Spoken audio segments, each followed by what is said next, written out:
Hey guys, this is OddOneGaming. This is going to be another Dragonheir SilentGods video. In today's video, I'm going to show you something really fun that has been out there for quite a while, but I did not personally have a video on it because I did not have those characters in my account yet. What I'm talking about is the unkillable team used for the temporal vortex. Now, this is one of those teams that is used kind of like maybe in the first couple of weeks of gameplay if you do have the two key components of this team, and the reason for that is the survivability on certain stages is a little bit higher. Maybe not from stage 2, but stage 3 and maybe early stage 4, up until you get a lot stronger gear, higher levels on your heroes. The unkillable might be a cheat code for you, or if you cannot, just sustain your team depending on where you are in the game, this might be the team for you. Do keep in mind though that this one works on, doesn't matter what season you are, right? If you're season 1, 2, 3 or 4, does not matter.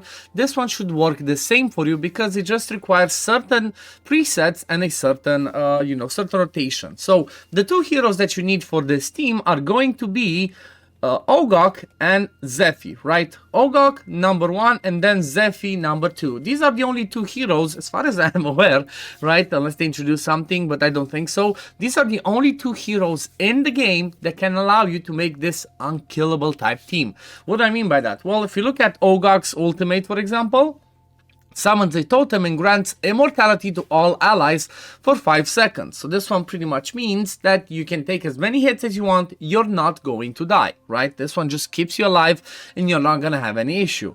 Then the second part of it is Zephy, right? Which has something similar, creates a magic nexus for 8 seconds, grants defense up on all allies over the duration of magic nexus. If an ally's HP is below 30%, grants them additional invincibility for the remaining duration of the magic nexus, right? So this means if they have 30% HP, it's going to be invincibility for 8 seconds. Now, combining this 8 seconds from Zephy plus the 5 seconds from Ogok with the immortality, you pretty much have the whole of the duration with the right preset. You're going to have the whole duration of the temporal vortex fight covered, right? So doesn't matter how hard he hits, whenever he hits, right? Doesn't matter how much damage you get done on yourself. Doesn't matter how squishy your people are going to be. As long as you have the right rotation of these two, you're going to be able to survive this fight up until 150. Now do keep in mind, why am I saying that? At 150, the boss has a passive that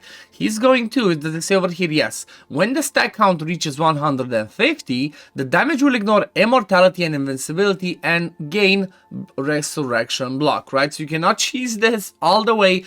However, surviving until 150 might just be the way that you can go, because again, depends on what other heroes, characters you have on your game, on your account. It might be difficult for you to survive all the way. Obviously, always do experiment with your teams, because sometimes you might be better off just going with the conventional normal team with whatever other heroes that you have, and that might do more damage than this one keeping you survive. But as an example, if you know that you can only survive up until like turn 80 with your normal team, you might be better off just making this team. Again, if you have Ogok and Zephy, then this should push you a little bit further with dealing your damage. Now, I've experimented, for example, for this moment in time for my account specifically on the second difficulty of the vortex.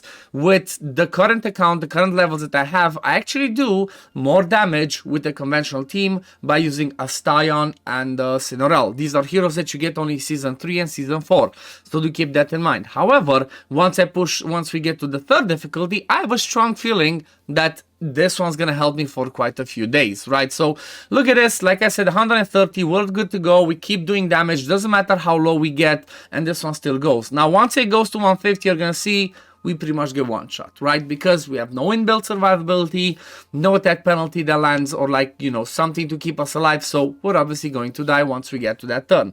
But the idea is, this is a team that, everybody should build if you cannot quite sustain the fight, if you cannot quite do enough damage in the number of turns that you do survive. Now let me show you the preset for this team, because this is really important. So the way that you want to have your skill timings done over here are like this, right? Just the two of these. We're not talking about the other ones. This is like, depends on what damage dealer you have, what rotation you're going to have. That way you can make it be a little bit different. But the normal rotation you have to do is like this. Pretty simple. Zephy, 14.5, and then every 20 seconds, and then Ogok 26, and then again every 20 seconds. Now, depending on the builds and the gear that you have on your people, you might want to time your damage dealers as well, right? If you're not using somebody, somebody like Shadow, for example, like I'm using, they have really low cooldowns on their ultimates because they keep generating Shadow among themselves, so they do their skills a lot. Ideally, you would prefer to use something, you would want to make them go after Ogok goes, right? Or I guess go so, make sure that they go so early that the healing from Ogok is gonna boost them. Now, what do I mean by that? Let me show you what I mean. Let me just go to the builds and you're gonna see exactly what I mean. So, if we look at Ogok's third skill, it says that it summons a totem, grants immortality for 5 seconds, heals all allies as well after a delay of 5 seconds. So pretty much after this 5 seconds is gone, he's gonna heal all allies, right? So this one's gonna happen at around the 31-second mark. So 31 minus 20, that's like 11. So you wanna make sure that your ultimates for your people go after that 11 mark, right? Preferably 12 to 15. The reason I'm saying that is, ideally, you would have Ogok wear the Solar King's Horn, right? Because this one's gonna keep granting healing, and then this one's gonna, boost the damage of everybody with the Solar King's Horn. This is like the best way that you would have him built. Now, depending on what other people you have on your team, if you're gonna have something like Ice Blast, right? Let's say you're gonna use Sheena, you're gonna use something like Nadia and stuff like that, or if you just, if you're earlier stages and you're gonna use something like Dauntless, right? Dauntless is a really good one where you have range people, or pretty much anything that you're gonna use that is ranged. If you're in the earlier stages, you're gonna prefer to use the artifact that gives more attack for people that are ranged. Now let me show you, because I don't personally have it bought myself, but one of the best artifacts used on Zephy, because again, Zephy doesn't do anything else, just pretty much enables you for the unkillable. Same thing with Ogok, he doesn't do much, he just enables that unkillable, and he can be the Solar King's Horn wearer, like I mentioned. So because Zephy does nothing, you're gonna want to go with the artifact that boosts the attack of ranged people if you have mostly ranged. Let me show you the one that I'm talking about, this one, Dawn Pipe Organ. So this one gives you attack, and then it says ranged heroes in the team gain 10% when it's maxed of the wearer's attack, which means you're gonna put this on Zephy and then give Zephy as much attack as you possibly can, and then this attack is going to be spread, everybody's going to get a percentage of the total of Zephy's attack. That's going to be but given to every single one of your other heroes.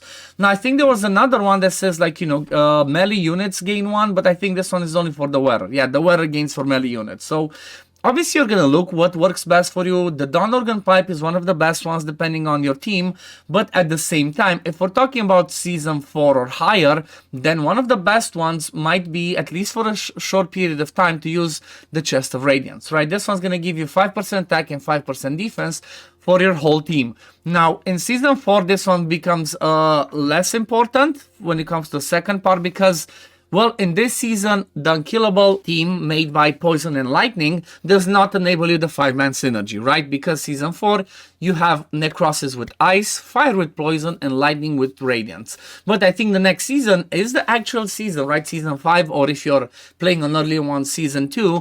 I think Season 2 is when you have Lightning plus Poison be the pairing. When that happens, well, this is going to be the perfect team, because you're going to have 5-man element, which means you can do some other teams that help you, right? You can go with Dauntless as the DPS, you can go with Poison, or if we're talking about next season, like I said, next Season 5, then obviously the Rogue team is going to be amazing with this unkillable one. Again, it's going to be subject to change, because it might work better just to use the other teams that makes you, you might survive more than with the unkillable. However, pretty much this unkillable team, you use it if you see that you cannot quite survive up until that 150 mark. If you get really close, it might be better to use other teams. But if you don't, and it's a bit, more complicated, then this one's going to be your saving grace. And it's 100% worth building. I know I'm going to have some fun with it. And the cool thing is, this one actually works for most dungeons as well. I think not all of them, because they did change a little bit, right? They did change, for example, the Grave of Venom makes it so that it removes buffs. The same thing, Grave of Curse, if he has buffs, he kind of removes it. But you know what? I'm going to play around more with it. And as soon as I see that I can find a way to make this work for the dungeons, I'm going to make a video on it as well. But anyway, we're going to leave it at this for today, guys. Thank you all for watching. As always, if you do enjoy my content, don't forget to like this video, subscribe to the channel to see when I upload next, and I'm going to see you on the next one. Peace, love, take care, everyone. Bye, guys.